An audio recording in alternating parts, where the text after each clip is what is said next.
स्मृति में। अब हम पढ़ेंगे आदेत।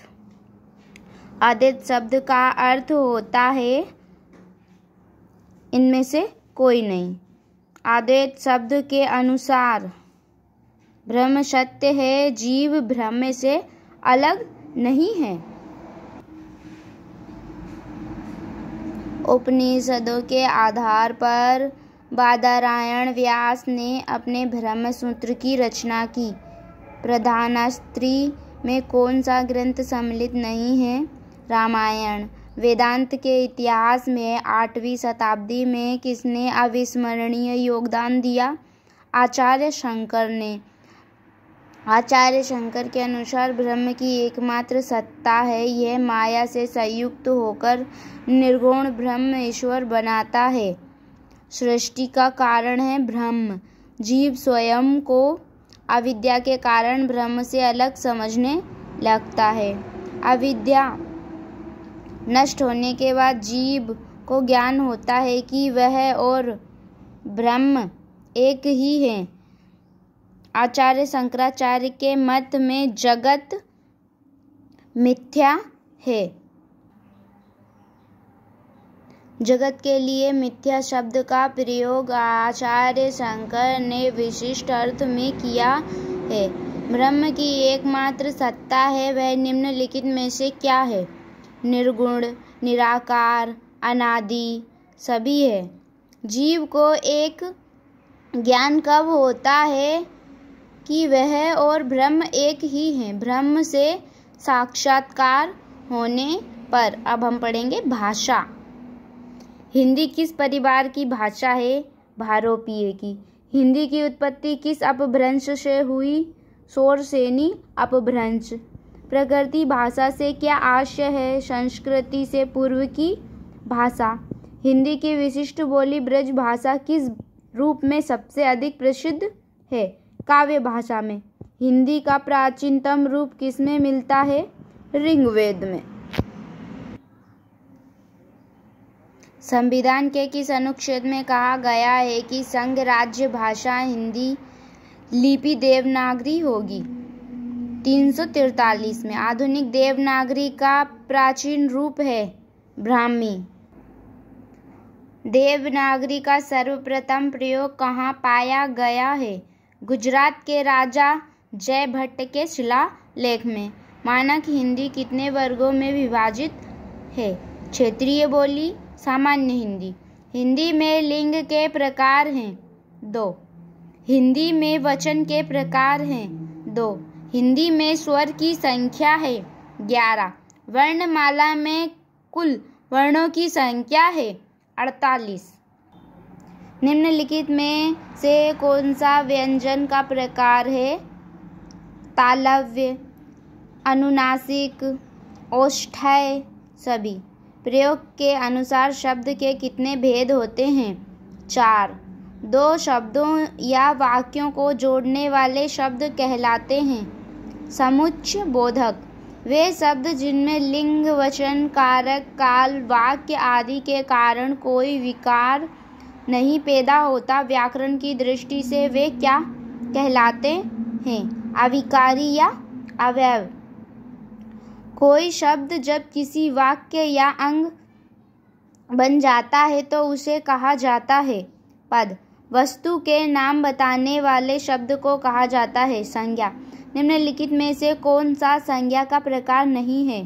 संस्थावाचक संज्ञा। निम्नलिखित में से कौन सा शब्द व्यक्तिवाचक संज्ञा है? गंगा। निम्नलिखित में से कौन भाववाचक संज्ञा है? शत्रुता। निम्नलिखित शब्दों में से कौन समूहवाचक संज्ञा है? कक्षा। बचपन में कौन सी संज्ञा है?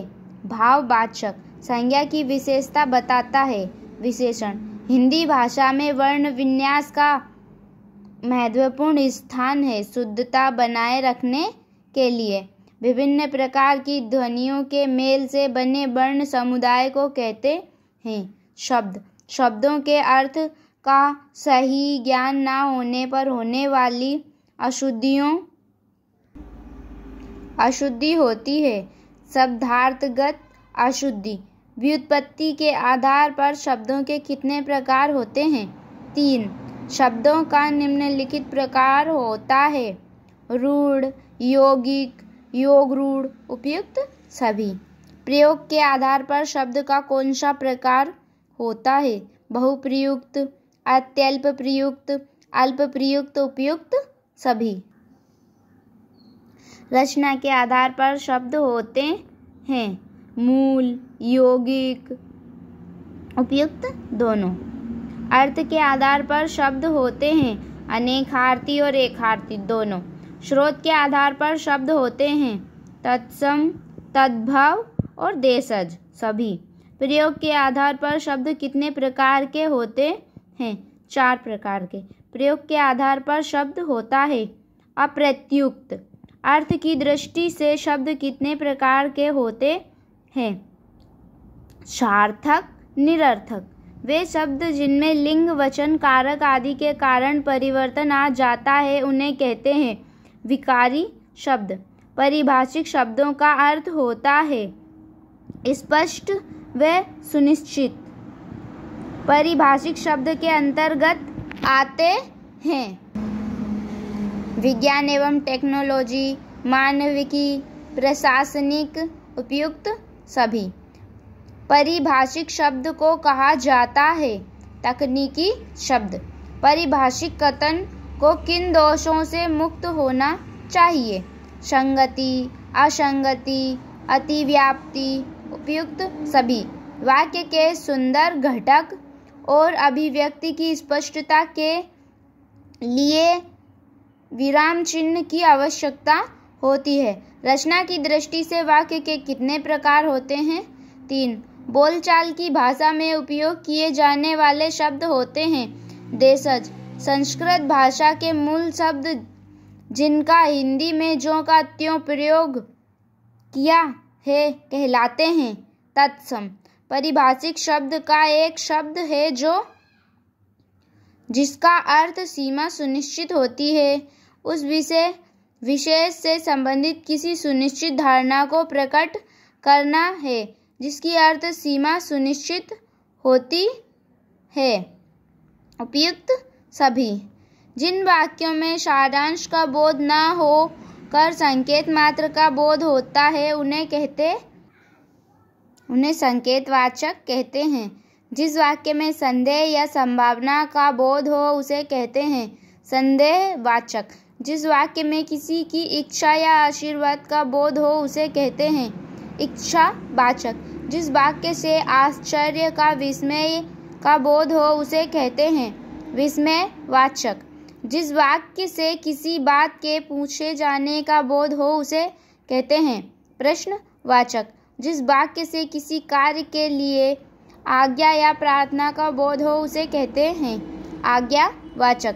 जिस वाक्य से किसी कार्य के ना होने का बोध हो उसे कहते हैं निषेधात्मक। जिस वाक्य से किसी बात के होने का बोध हो उसे कहते हैं विधिवाचक।